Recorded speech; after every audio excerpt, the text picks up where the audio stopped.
श्री कृष्ण लीला का चिंतन में नंद नंदन की भवन मोहिनी वंशी ध्वनि का विश्व ब्रह्मांड में विस्तार तथा उसके द्वारा वृंदावन में रस सरता का प्रवाहित होना, उसके कारण स्थावर जंगमों का स्वभाव वैपरीत्य किसी ने नहीं जाना। ब्रजेश तनय ने वंशी वादन की शिक्षा कब किससे ली। एक दिन सहसा में अमृतपुर का प्रवाह बह चला एवं समस्त ब्रजवासी उसमें निमग्न हो गए। कुछ क्षणों के लिए सबकी चेतना विलुप्त हो गई। जब वे प्रकृतिस्थ हुए तब भी अपने आप निर्णय नहीं कर पाए कि ये क्या वस्तु है। कतिपय गोप सुंदरियों ने अवश्य देखा, प्रस्फुटित पीत झिंटी पुष्पों की झुरमुट को परिवेष्टित करके गोप शिशु आनंद कोलाहल कर रहे हैं और उनके अंतराल में अपने को छिपाए अपने बिंब अरुण अधरों पर हरित बांस की बंसी धारण की श्री यशोदा के नीलमणि सर भर रही। अपलक नेत्रों से जड़ पुतलिका की भांति वे तो खड़ी खड़ी देखती रह गई, पर उनके प्राणों की अनुभूति का स्पर्श पाकर के मानो पवन पुनः द्विगुणित चंचल हो उठा और उसने ही क्षण भर में इतने विस्तृत ब्रजपुर के प्रत्येक आवास के कोने कोने में ये सूचना भर दी कि ये तो ब्रजरानी के नीलमणि की नंद नंदन श्री कृष्ण चंद्र की बजाई हुई मोहन वंशी ध्वनि है। ये ध्वनि वृंदावन को झंकृत करके ही नहीं रह गई, अंतरिक्ष को भी आत्मसात करने ऊपर उठी, पाताल को प्रकंपित करने नीचे चली गई। उधर तो मेघ समूह सहसा रुद्ध हो गए। सरगायक तंबरों की दशा विचित्र हो गई। आश्चर्य में निमग्न विस्फरित नेत्रों से बारंबार वृंदावन की ओर झांक करके वह इस उन्मद नाद का अनुसंधान पाना चाहता था। सनक सनंदन प्रभृति ऋषिवर का चिर अभ्यस्त ध्यान टूट गया। विक्षिप्त चित्त होकर के वे इस मधुर रव में डूबने उतराने लगे। विधाता के आश्चर्य का भी पार नहीं और उधर दानवेंद्र बलि की उत्सुकता की सीमा नहीं। चिर शांत स्वभाव बलि आज अतिशय चंचल हो उठे। भोगिंद्र अनंत देव भी आज घूर्णित होने लगे। समस्त ब्रह्मांड को भेदन करती हुई ये ध्वनि सर्वत्र परिव्याप्त होगी। सब और रस सिंधु उमड़ पड़ा। ब्रजपुर वृंदावन का प्रत्येक अधिवासी वहीं आ पहुंचा जहां से ये उन्मद नाद प्रसारित हो रहा था, किंतु श्री कृष्णचंद्र ये भीड़ देख करके संकुचित हो गए। वंशी को अधरों से हटा करके संकोच छिपाने के उद्देश्य से किसी अन्य बाल्य क्रीड़ा का उपक्रम करने चले। इतने में ब्रजरानी भी आ गई। उनके प्राणों को भी इस मोहन ध्वनि ने स्पर्श किया था तथा उत्कंठा के प्रबल आवेग में बहकर ही वे यहाँ आई थी। फिर तो श्री कृष्णचंद्र को अपने लज्जा निवारण का समुचित स्थान प्राप्त हो गया। वे दौड़कर जननी के कंठ से जा लगे, उनके अंचल में अपना मुख छिपा लिया। ब्रजरानी के नेत्र छल छल करने लगे। अब आज से इस क्षण से गोप सुंदरियों की दिनचर्या में एक और नवीन कार्यक्रम बना। श्री कृष्णचंद्र जिसे जहां मिलते बस उसकी ओर से एक ही प्रार्थना होती, मेरे लाल तनिक सी बंसी तो बजा दे।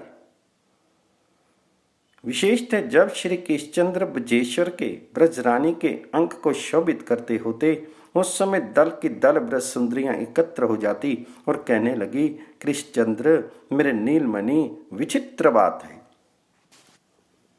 भला देखो, कहाँ तो तुम्हारे ये सुकोमल नन्हे से अधर ओष्ठपुट जननी के दुग्धपान के लिए भी समर्थ न थे, और कहाँ उसी अधर पर वंशी धारण कर इन्हीं कुछ दिनों में इतनी मधुर वंशी बजाना तुम सीख गए।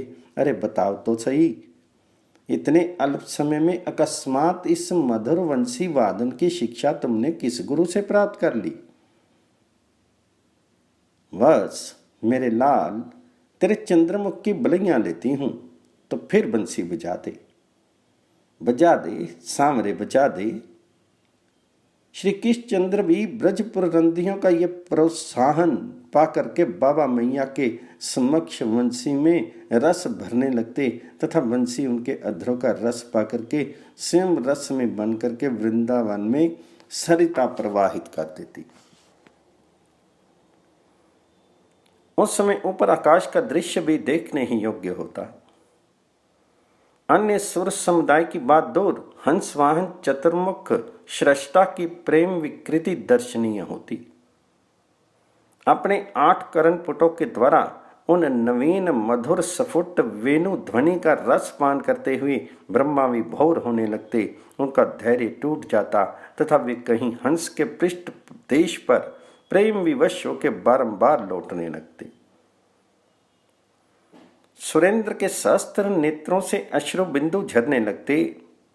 सरलमती गोप आश्चर्यचकित होकर देखते, गगन मेघ शून्य है, फिर भी बूंदे गिर रही हैं, शीतल सुखद वृष्टि हो रही है, वन प्रांतर आर्द्र होते जा रहे हैं, वृंदावन की भूमि किसी अभिनव वर्षा धारा से सिक्त हो रही है। नन्हे से नंद नंदन की वेणु ध्वनि से वृंदा कानन में स्थावर जंगमों का स्वभाव वैपरीत्य तो अनिवार्य घटना होती। वेणुनाद का स्पर्श पाते ही स्थिर पर्वत श्रेणियों के शिखर समुद्रवित हो जाते। पाषाण तरल बन के चारों ओर बह चलते। अनेक निर्झरों का सृजन हो जाता। उन्हें देख करके त्रिषित विहंगम कुल मृग योथ पीने के लिए उत्कंठित हो जाते। चाहते कि दौड़कर जा पहुंचे, किंतु उनके अंग अवश हो जाते। उनमें एक विचित्र सुखमय जड़ता आ जाती तथा स्वयं निकट आई हुई उस वारी धारा का पान करने की सामर्थ्य भी वे खो बैठते। वंशीनाद का चमत्कारी प्रभाव सरोवर के जल को जमा करके प्रस्तर का रूप दे देता। सरोवर में संतरण करते हुए हंसनी यूथ के पैर भी जमे हुए जल के संसर्ग में आके बंध जाते। साथ ही ध्वनि का मधुपान कर उनके अन्य समस्त अंग भी निश्चल हो जाते। यही दशा हंस कुल की होती। खंड होकर प्रस्तर रूप में परिणत जल के उज्जवल तल में उनके पाद युगल भी भद्द हो जाते। वैसी ही जड़ता उनके अंगों में भी आ जाती। अंतस्थल में हंसनी को अपना प्यार समर्पित करने की वासना लिए अपनी संगनी को प्रेम उपहार दान करने एवं स्वयं भोजन करने के उद्देश्य से चंचु पुटों में मृणाल खंड धारण किए वह मराल कुल भी जहां का तहां रुद्ध हो जाता। ना तो मराली को ही मृणाल प्रदान कर पाता, न स्वयं ही भक्षण कर पाता। पहले तो श्री कृष्णचंद्र वंशी बजाने में संकोच करते। ब्रज सुंदरियों का अतिशय प्रेमी आग्रह होने पर ही जननी की मनोहार पाने पर ही बजाते, पर क्रमशः उनका संकोच शिथिल हो गया। फिर तो जमुना पुलन पर रह रहकर मोहन वंशी नाद से निनादित होने लगा तथा जितने क्षण वह स्वर लहरी कानन को गुंजित करती रहती, उतने समय में वहां ना जाने क्या से क्या हो जाता। नंदलाल बजाई बांसुरी श्री जमुना के तीर री, अधर कर मिली सप्त स्वर सो उपजत राग रसाल री। ब्रज जुवती धुनी सुनी उठ धाई रही न अंग सभार री। छूटी लट लपटात बदन पर टूटी मुक्ता माल री। बहत न नीर समीर न डोलत वृंदा विपन संकेतरी। सुनी थावर अचेत चेतन भय जंगम भय अचेतरी। अफल फरे फल फूल भयरी जरे हरे भय पातरी। उमंग प्रेम जल बल्यो शिखर ते करे गिरन के गात्री। त्रिन्ना चरत मिर्गा मिर्गी दो तान परी जब कांडरी। सुनत गान गिरी परे धरनी पर मानो लगे बानरी। सुर भी लाग दियो कहरी को रहत श्रवण की डाररी। भेक भुजंगम फन चढ़ी बैठे निर्कत शिरमुख चारोरी। खग रसना रस चाख बदत नहीं नैंद मुदी मुनि धारी। चाखत फलही ना परे चौंचते बैठे पांख पसारी। सुरनर असुर देव सब मोहे छाए व्योम विमान री। चत्रभुज दास कहो कोना बस भय या मुरली की तानरी।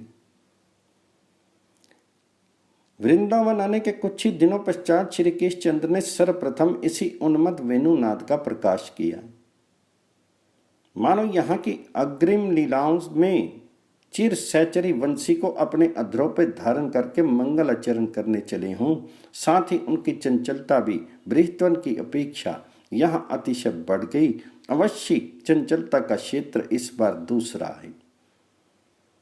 यहाँ में किसी के घर नहीं जाते, दधि दुग्ध का अपहरण नहीं करते, किसी के भी मटके नहीं फोड़ते। यहाँ तो कलयुग के अनंतर सीधे वन में या गोष्ठ में चले जाते हैं। छाया के भांति रोहिणी नंदन बलराम उनका अनुसरण करते हैं, उनकी प्रत्येक चपल चेष्टाओं का अनुमोदन करते हैं, उनमें योगदान करके उनको प्रोत्साहित करते हैं तथा वहाँ गोष्ठ में वन में उनकी क्रीड़ा का माध्यम बन गए हैं। गौवत्स वृषभ उनके साथ विविध क्रीड़ा करने में ही मध्याह्न हो जाता है और फिर संध्या आ जाती है। इसलिए शंकित चित्त ब्रजराज अब स्वयं भी प्रतिदिन गौचारण में सम्मिलित होने लगे हैं। ब्रजरानी का भी अधिकांश समय गोष्ठ में ही व्यतीत होता है, पर ऐसे चंचल का नियंत्रण संभव जो नहीं। ब्रज दंपति देखते रह जाते हैं और श्री कृष्णचंद्र विश्राम करते हुए किसी विशालकाय सांड की ग्रीवा पर पीठ पर उछलकर चढ़ जाते हैं। पीछे राम उनकी पूंछ पकड़ करके उमेटना आरंभ करते हैं और वहां श्री कृष्णचंद्र उनके सींगों को पकड़ करके उसे उठकर चलने का संकेत करते हैं। कभी कुछ गोवत्सों को या गायों को एकत्र कर लेते हैं, उन्हें अपनी इच्छा के अनुसार नचाते हैं और स्वयं भी नाचते हैं। दोनों भाई राजपथ पर जा रहे हैं। इतने में शकट में जुते बड़ी वर्द देख पड़े। फिर तो उनके श्रृंगों को पकड़ करके उनसे विविध क्रीड़ा करना अनिवार्य है। भयभीत नंद रानी कितना भी निवारण करे, ब्रजेश कितना भी समझाएं, पर राम श्याम कहाँ मानते हैं। ब्रज दंपति की दृष्टि अन्य और गई। वे किसी अन्य कार्य में संलग्न हुए कि बस दोनों ही भागे और फिर निश्चित है कि वे वहीं मिलेंगे जहां सुदूर वन में किंचित वयस्क गोप शिशु वत्सचारण कर रहे हैं या युवक गोप गोचारण में संलग्न हैं। अपने प्राण प्रीतम नीलमणि को राम को इतनी दूर अकेले गए देख करके सुन करके जन्नी का हृदय धक धक करने लगता तथा उस दिन संध्या के समय अपने भुजपाश में बांध करके जब दोनों निद्रित नहीं हो जाते तब तक वे समझाती रहती, किंतु नीलमणि का उत्तर तो यही होता, मैयारी मैं गाय चरावन जय हूं तो कहीं मेहरी नंद बाबा सो बड़ी भयो ना डरे हो। श्री दामाले आदि सखा सब अरु हलधर संग लेहियो। दहियो भात कांवरी भरी लेही, भूख लगे तब खेहो। वंशी वट की शीतल छैया खेलत में सुख पई हो। परम आनंद संग खेलो जाय जमुना तट ने हो। उत्तर सुनकर के जन्नी का रोम रोम आनंद परिपूर्ण तो अवश्य हो जाता, पर इतने नन्हे से नीलमणि को भी अभी वन में गोचारण करने भेजेगी, ये तो स्वप्न में भी कल्पना नहीं होती। यशोदा रानी किसी प्रकार प्रसंग बदल करके नीलमणि को सुला पाती। अब श्री कृष्णचंद्र अपने वय के तीसरे वर्ष में प्रविष्ट हो चुके हैं। उनके शैशव के अंतराल में कुमार भाव की झांकी स्पष्ट हो गई है। उनका वस्त्र परिधान महोत्सव भी संपन्न हो चुका है। जन्नी अपने स्नेह सिक्त करों से नीलमणि को वस्त्र धोती धारण कराती है। उल्लास में भर करके यत्नपूर्वक बड़े मन योग से वे पहन भी लेते हैं, पर दूसरे ही क्षण उसमें बंधन की अनुभूति करके स्वयं खोल के फेंक भी देते हैं। पुनः उस सुंदर पीताम्बर को देख करके धारण करने की इच्छा जागृत होती है। जननी से मांगकर स्वयं धारण करने का प्रयास करते हैं, पर अपने हाथों धारण करने में कुछ अंश आवृत एवं कुछ अनावृत रह जाता है। उस समय उन्हें लज्जा का अनुभव होता है तथा और भी अधिक प्रयत्न से वे वस्त्र धारण करने चलते हैं। प्रतिदिन ही उनके वस्त्र परिधान की यह मनोहर लीला होती है, किंतु उसी पीताम्बर से जब वे 2, 3, 4 विशालकाय वृषभों के श्रृंगों को एक साथ जोड़ करके उन्हें खींचना आरंभ करते हैं, उस समय भय विहल ब्रजरानी चीत्कार कर उठती है। ब्रजेश्वर का हृदय भी टोट टोट करने लगता है, पर उपाय क्या? नीलमणि सुनते जो नहीं। प्रत्युत प्रतिदिन उनकी ऐसी चपलता बढ़ती जा रही है, मानो जननी जनक के हृदय को कंपा देने वाली ऐसी क्रीड़ा में उन्हें अधिकाधिक रस आ रहा हो। जब देखो तभी वे गायों से, गोवत्सों से, वृषभों से खेलते मिलेंगे, और फिर बलराम का सहयोग उन्हें प्राप्त है। अब किसका भय? जननी को सूचना देने वाले तो दाऊ भैया ही हैं। वे ही जब सम्मिलित हैं तब चिंता किस बात की? अतः रक्षा का कोई उपाय न देख करके ब्रजेश्वर ने ब्रजरानी से परामर्श करके यह निश्चय किया, यदि सचमुच राम श्याम गायों का संग छोड़ नहीं सकते, उनके निकट रहना इन्हें इतना प्रिय है, तो फिर अच्छा ये है कि ये दोनों ब्रज के निकट रह करके छोटे बछड़ों को चराया करें। श्री कृष्ण को मनवांछित प्राप्त हो गया, बस इतना ही विलंब है। ज्योतिषी मुहूर्त निश्चित करेंगे एवं उस दिन महर्षि शांडिल्य पधार करके वत्सचारण महोत्सव संपन्न करेंगे। पूर्ववासियों के आनंद का पार नहीं। राम श्याम अपनी नित्य नूतन बाल्य भंगिमाओं का प्रकाश करके उनका आनंद वर्धन करते आए हैं। अपने मधुर वचन सुना सुना कर प्रत्येक का मन हरण करते रहे हैं। परम आनंद में विभोर पूर्ववासियों को तो ये अनुसंधान ही नहीं था कि नीलमणि क्रमशः बढ़ करके इस योग्य बन गए हैं। ब्रजेश्वर का निर्णय सुनकर के उनकी स्मृति जागी और उन्होंने अनुभव किया कि राम श्याम को वत्स पालक बना देना सर्वथा उचित है। गोचारण वत्सचारण तो गोप जाति का स्वधर्म है।